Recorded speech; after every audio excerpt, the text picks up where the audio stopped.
Well, it was an incredible, pulsating final hour last night, and this man was right at the centre of it, Scott Boland. I mean, how can you even describe what it felt like to be in the G when you took those wickets and the place was rocking as it was?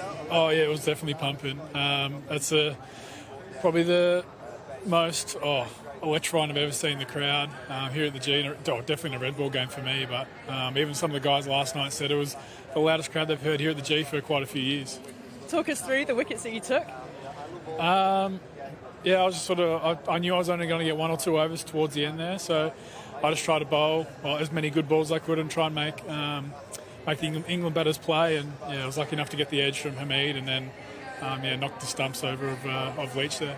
When you were being hero worshipped, when you went down to almost Bay 13, how was that? You're moving from side to side, of course, with the left-hand, right-hander towards the end. They were cheering you like a hero. Oh, no, it was great. It was awesome. It was a great feeling. I remember the other day when got a wicket the other day, and Nathan Lyon said just to go down and really enjoy it and soak it up. So, I took on those words and just really try to embrace it. Did Nathan Lyon also suggest to you that you only had one chance to take a wicket with your first ball in Test cricket? He did, yeah. Just before my over started, he goes, you only get one chance to join my club. So, unfortunately didn't get that one.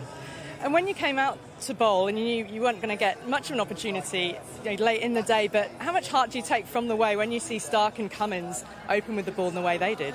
Yeah, they were amazing. I couldn't believe Cummins didn't get a wicket last night. He was on fire. He was all over the batters. Another day, probably he might get 2 or 3 wickets just by himself. So that was great to see. And then, Starkey he sort of cranked it up towards the end there and got a couple of big wickets again. So just like in the first innings when he got Root and Bairstow, which were pretty key wickets as well.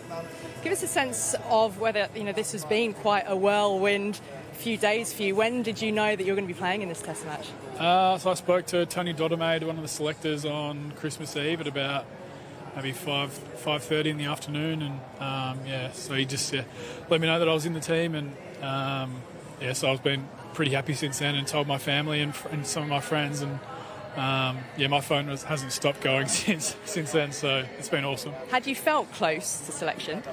I felt like I've been close to being in the squad. I didn't really know if I was going to be playing, but George Bailey's been telling me through the summer that if I was going to be a chance to play, I was probably going to be at here, the MCG or the SCG in the next Test. So I knew I was going to be close. Sort of depended on how a couple of guys pulled up after Adelaide, and with Jai being a bit sore, I got my opportunity. And how few, I suppose, you believe you can restrict England to here?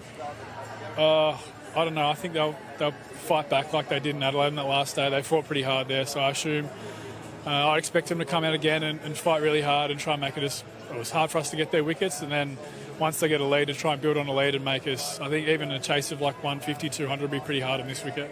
Well bowled. Enjoy today. Thank you.